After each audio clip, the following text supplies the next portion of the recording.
നമസ്കാരം. റഷ്യയും അമേരിക്കയും മുഖാമുഖം നിൽക്കുമോ?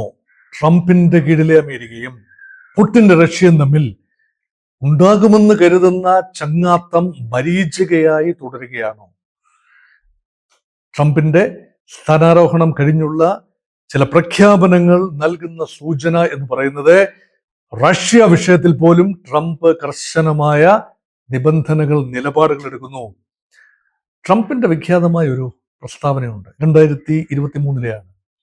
ഞാൻ അധികാരം ഏറ്റെടുത്തു കഴിഞ്ഞാൽ 24 മണിക്കൂറിനുള്ളിൽ ഉക്രൈൻ റഷ്യ യുദ്ധം അവസാനിച്ചിരിക്കും, അല്ലെങ്കിൽ അവസാനിപ്പിച്ചിരിക്കും. 24 മണിക്കൂറല്ല, 48 മണിക്കൂറല്ല, അതും കഴിഞ്ഞ് മുന്നോട്ട് പോയിരിക്കുന്നു. ട്രംപ് അധികാരമേറ്റ ദിവസങ്ങൾ കഴിഞ്ഞിരിക്കുന്നു. പക്ഷേ റഷ്യ അനങ്ങുന്ന മട്ടില്ല. അത് മാത്രമല്ല, ഉക്രൈന്റെ വടക്ക് കിഴക്കൻ മേഖല, റഷ്യയോട് ചേർന്ന മേഖലയിലെ ഒരു നഗരം കൂടി, ഒരു പ്രത്യേക പ്രദേശം കൂടി പിടിച്ചെടുത്തു. ഖാർക്കീവ് മേഖലയിലെ ഒരു ഗ്രാമം കൂടി റഷ്യ കഴിഞ്ഞ ദിവസം പിടിച്ചെടുത്ത് കഴിഞ്ഞു. അപ്പൊ ബെല്ലും ബ്രേക്കും ഇല്ലാതെ പുടിൻ മുന്നോട്ട് പോവുകയാണ്. അപ്പോൾ ഇതാ വരുന്നു ട്രംപിന്റെ ഭാഗത്ത് പുടിനെ നോക്കിയുള്ള പ്രസ്താവന: മര്യാദയ്ക്ക് ആയുധം താഴെ വെക്കൂ, ഉടമ്പടിയിൽ ഒപ്പിടൂ, അല്ല എങ്കിൽ നിങ്ങളെ ഞങ്ങൾ വ്യാപാരപരമായി തകർക്കും, ഉപരോധം ഏർപ്പെടുത്തും, റഷ്യയിൽ നിന്നുള്ള ഇറക്കുമതിക്ക് അല്ലെങ്കിൽ റഷ്യൻ കയറ്റുമതി അമേരിക്കയിലേക്കുള്ളതിന് കഠിനമായ തീരുവകൾ ചുമത്തിക്കൊണ്ട് നിങ്ങളുടെ നടുവ് ഞങ്ങൾ ഓടിക്കും. അതൊന്ന്.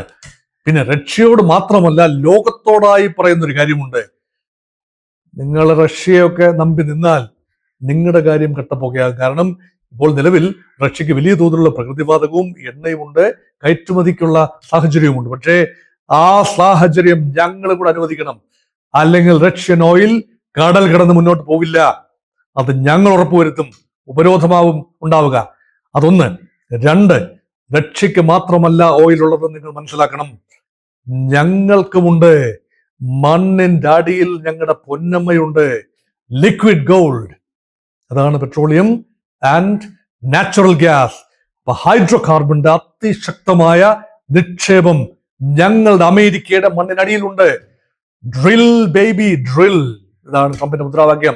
കുഴിക്കൂ, കുഴിച്ചെടുക്കൂ, അങ്ങനെ സമ്പന്നരാകൂ. പാരീസ് പ്രോട്ടോകോളൊക്കെ ആ വഴിക്ക് പോട്ടെ. എൻവയൺമെന്റിനൊന്നും ഞങ്ങൾ പുല്ല് വില കൊടുക്കുന്നില്ല.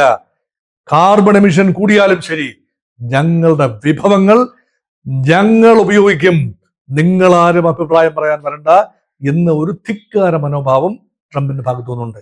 അതൊക്കെ പുറമെയാണ് എനർജി അടിയന്തരാവസ്ഥ, ഊർജ അടിയന്തരാവസ്ഥ പ്രഖ്യാപിച്ചിരിക്കുന്നു ട്രംപ്. അമേരിക്കയിൽ ഊർജ അടിയന്തരാവസ്ഥയാണ് എന്ന് പറഞ്ഞാൽ എന്താ? ഹൈഡ്രോ കാർബൺ ഇനിയിപ്പം മയമൊന്നും വേണ്ട, ഇഷ്ടം പോലെ, കോട്ടയൊന്നും നോക്കണ്ട, ഇഷ്ടം പോലെ കൊണ്ട് കുഴിച്ചെടുക്കൂ. കൺസ്യൂം നൗ, ഉൽപ്പാദിപ്പിക്കുക, കൺസ്യൂം ചെയ്യുക, കയറ്റുകയക്കുക. അങ്ങനെ റഷ്യയുടെയും ഒപെക്കിന്റെയും മറ്റെണ്ണ ഉൽപാദക രാജ്യങ്ങളുടെയും നാട്ടുപൊട്ടിക്കുന്ന രീതിയിൽ അമേരിക്കയുടെ ഹൈഡ്രോ കാർബൺ അങ്ങ് വികസിക്കാൻ പോവുകയാണ്. അതിന് പുറമെയാണ് ഷെയിൽ, ഒരു പ്രത്യേക ദ്രാവകമാണ്, ഊർജോപാധിയാണ് ഷെയിൽ ഓയിൽ. അതിന്റെ വലിയ നിക്ഷേപം അമേരിക്കയുടെ കൈവശമുണ്ട്. അതുകൊണ്ട് ഈ ഓയിൽ കാർട്ടലുകൾ, മധ്യപൂർവ്വ പ്രദേശം കേന്ദ്രീകരിച്ച, അല്ലെങ്കിൽ OPEC, organisation of petroleum exporting countries, ഒപെക്കിന്റെ കാർട്ടലുകൾക്ക് വില നിശ്ചയിക്കാനുള്ള അവകാശം പോലും ഒരുപക്ഷെ നഷ്ടപ്പെടുത്തിക്കൊണ്ട് റഷ്യയെ പാഠം പഠിപ്പിക്കുന്ന എണ്ണ സമ്പന്നമായ റഷ്യയുടെ നടുവൊടിക്കാനുള്ള തീരുമാനങ്ങളുമായി ഞങ്ങൾ മുന്നോട്ട് പോകുന്നു. Therefore, Mr. Vladimir Putin, put the gun down. This is Donald Trump speaking. ഇതാണ് ട്രംപിന്റെ ഒരു ഭാഷ്യം.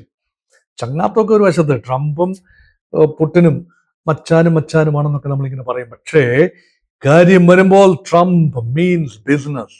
അതുകൊണ്ട് അന്ത്യശാസനം കൊടുത്തിരിക്കുകയാണ് പെട്ടെന്ന് യുദ്ധം അവസാനിപ്പിക്കാൻ. പക്ഷേ ട്രംപിനെ പോലെ തന്നെ കണിശക്കാരനും കർശനക്കാരനും അതേപോലെ കൗശലക്കാരനുമാണ്. ട്രംപിനേക്കാൾ കൗശലക്കാരനാണ് വ്ളാഡിമിർ പുടിൻ.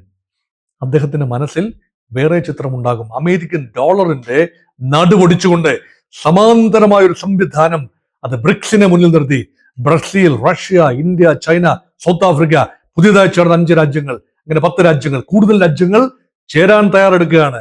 അപ്പൊ G20യേക്കാൾ വലിയ ഒരു സംവിധാനമായി വളരാൻ വെമ്പുന്ന ബ്രിക്സിനെ കുറിച്ചുള്ള ആശങ്ക അമേരിക്ക പ്രകടിപ്പിച്ചു കഴിഞ്ഞു. അത് ഇന്ത്യക്കും അതൊരു ആശങ്ക തന്നെയാണ്. കാരണം അമേരിക്കൻ ഡോളറിന്റെ തേർവാഴ്ചക്കെതിരെ ഉള്ള ഒരു സംവിധാനം കൂടിയാണ് ബ്രിക്സ്. അപ്പോൾ അമേരിക്കൻ ഡോളറിനെ ഒഴിവാക്കി ഇപ്പോൾ തന്നെ റഷ്യയും CIS, Commonwealth of independent States, പഴയ മുൻകാല സോവിയറ്റ് റിപ്പബ്ലിക്കുകളായ 12 രാജ്യങ്ങൾ, 15 രാജ്യങ്ങളുണ്ട്. അതിൽ ഉക്രൈൻ മാറി നിൽക്കുന്നു, വേറെ 1-2 രാജ്യങ്ങൾ മാറി നിൽക്കുന്നു. 12 രാജ്യങ്ങൾ ചേർന്ന് തീരുമാനിച്ചു, ഇനിമേൽ ഞങ്ങൾ ഡോളർ എന്ന അമേരിക്കൻ കറൻസിയിൽ ട്രേഡ് നടത്തില്ല. ഞങ്ങളുടെ കറൻസിയിൽ ഉഭയകക്ഷി സമ്മതപ്രകാരം ട്രേഡ് നടത്തും. അതോടൊപ്പം ഇന്ത്യയും ഉണ്ട്. അമേരിക്കൻ ഡോളർ ഇന്ത്യ ഉപയോഗിക്കുന്നുണ്ട്, ഇല്ലെന്നല്ല. പക്ഷെ റഷ്യയുമായുള്ള വ്യാപാരത്തിൽ ഡോളറല്ല ഉപയോഗിക്കുന്നത്, റുപ്പി ടേംസിൽ. അതൊക്കെ ട്രംപിന് വലിയ അലോസരമാണ് ഉണ്ടാക്കുന്നത്. അത് റിവേർട്ട് ചെയ്യാൻ ഇന്ത്യയുടെ മേൽ ഉണ്ടാകും, കൂടുതൽ സമ്മർദ്ദം ഉണ്ടാകും. അത് പ്രതീക്ഷിക്കാവുന്ന കാര്യമാണ്. അതുകൊണ്ട് റഷ്യയുമായുള്ള ചങ്ങാത്തം ഒരു പരിധിവരെ നമ്മൾ ഉണ്ടെന്ന് പറയുന്ന ട്രംപിന് റഷ്യയോട് ഉണ്ട് എന്ന് പറയുന്ന ഒരു മമത ഉണ്ടാവണമെന്നില്ല. അമേരിക്കയുടെ കാര്യം എന്നത് തന്നെയാണ് ട്രംപിന്റെ ഒരു മുദ്രാവാക്യം. അതുകൊണ്ട് പുടിനുമായി പിണങ്ങേണ്ടി വന്നാലും റഷ്യയുമായി സ്വല്പം കൊമ്പ് കോർക്കേണ്ടി വന്നാലും സാരമില്ല, ഞങ്ങൾക്കുള്ളതിങ്ങ് പോരട്ടെ എന്നാണ് ട്രംപിന്റെ നയം. അത്രക്കും പുറമെയാണ് റഷ്യയുമായി സ്ട്രാറ്റജിക്കായി അടുപ്പമുള്ള ഒരു ഭൂമിശാസ്ത്രപരമായ പ്രദേശം. അതാണ് വടക്കൻ അർദ്ധഗോളത്തിലെ വടക്കൻ ഉത്തര ധ്രുവത്തിന് സമീപമുള്ള, ഇപ്പോൾ ഡെൻമാർക്കിന്റെ നിയന്ത്രണത്തിലുള്ള വലിയ ദ്വീപായ, മഞ്ഞുറഞ്ഞ ദ്വീപായ ഗ്രീൻലൻഡ്. ലോകത്ത് ഏറ്റവും വലിയ ദ്വീപാണ് ഗ്രീൻലൻഡ്. പടിഞ്ഞാറൻ യൂറോപ്പിനേക്കാൾ വലിപ്പം കൂടിയ ഒരു പ്രദേശവും കൂടിയാണ് ഗ്രീൻലൻഡ്. മുഴുവൻ മഞ്ഞും ഗ്ലേസിയേഴ്സും ആയതുകൊണ്ട് വലിയ താമസങ്ങളൊന്നുമില്ല. പക്ഷേ അവിടെ എണ്ണ പ്രകൃതിവാദ നിക്ഷേപമുണ്ട്, മറ്റ് ധാതുക്കൾ ലവണങ്ങളുണ്ട്.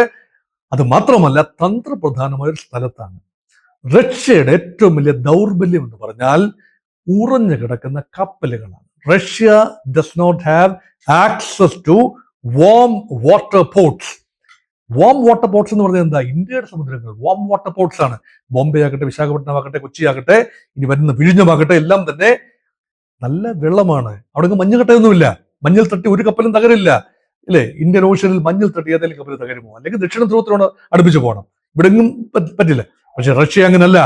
കപ്പൽ പോകണമെങ്കിൽ മഞ്ഞൊന്ന് മാറിയിട്ട് വേണ്ട കടലിൽ കൂടെ. കടലേതാണ് മഞ്ഞ് ഏതാണെന്ന് അറിയാത്ത, കര ഏതാണ് കടലേതാണ് എന്നറിയാത്ത രീതിയിൽ മഞ്ഞ് മൂടിക്കിടക്കുന്ന പ്രദേശമാണ് ഗ്രീൻലൻഡും ചുറ്റുപാടുമുള്ള വടക്കൻ സമുദ്രങ്ങളും. അതുകൊണ്ട് ആർട്ടിക് ഓഷ്യൻ, നോർത്ത് സീ, ബ്രിട്ടന്റെ നോർത്തിലുള്ള നോർത്ത് സീയും ആർട്ടിക് സമുദ്രവും റഷ്യക്ക് വലിയ തോതിലുള്ള നാവിക പ്രതിബന്ധമാണ് സൃഷ്ടിക്കുന്നത്. ഗ്രീൻലൻഡ് മേഖലയിൽ റഷ്യ കൈയടക്കാണെന്ന് ഉദ്ദേശിക്കുന്നില്ല, പക്ഷേ അവിടെ നാവിക സാന്നിധ്യം വർദ്ധിച്ചു വരുന്നു. ഗ്രീൻലൻഡിലൂടെ കാനഡ പ്രദേശത്തേക്ക്, അല്ലെങ്കിൽ ലോകത്തിന്റെ ഒരു മുകളിലൂടെ, ഇങ്ങനെ നമ്മളിപ്പോൾ മാപ്പിൽ നോക്കുമ്പോൾ, ഗ്ലോബ് നോക്കുമ്പോൾ അതിന്റെ ഉത്തരധ്രുവ ആ മേഖലയിലൂടെ കുറച്ചുകൂടി എളുപ്പത്തിൽ റഷ്യക്ക് കപ്പൽ ഗതാഗതം നടപ്പാവും. ആ ഒരു കപ്പൽ പാത ഒരുങ്ങി വരുന്നു. അങ്ങനെയെങ്കിൽ നിങ്ങൾ അങ്ങനെ കിഴക്കോട്ട് പോകണ്ട. ഞങ്ങൾ ഒരുപക്ഷെ അതിങ്ങെടുക്കും, ഗ്രീൻലൻഡ് ഇങ്ങെടുക്കും. തരാമോ എന്ന് ഞങ്ങൾ ഡെൻമാർക്കിനോട് ചോദിച്ചു വെച്ചു. ഡെൻമാർക്ക് ചിലപ്പോൾ തരില്ല. അപ്പോൾ ഞങ്ങൾ ഒന്ന് ഭീഷണിപ്പെടുത്തും. ഡെൻമാർക്ക് ചിലപ്പോൾ വഴങ്ങില്ല. നിങ്ങൾ ഡെൻമാർക്കിന്റെ സഹായത്തിനെങ്ങാനും ചെന്നാൽ ഉക്രൈൻ അനുഭവിക്കുന്നതിനേക്കാൾ വലിയ ഭീഷണിയാണ് ഡെൻമാർക്ക് അനുഭവിക്കാൻ പോകുന്നത്.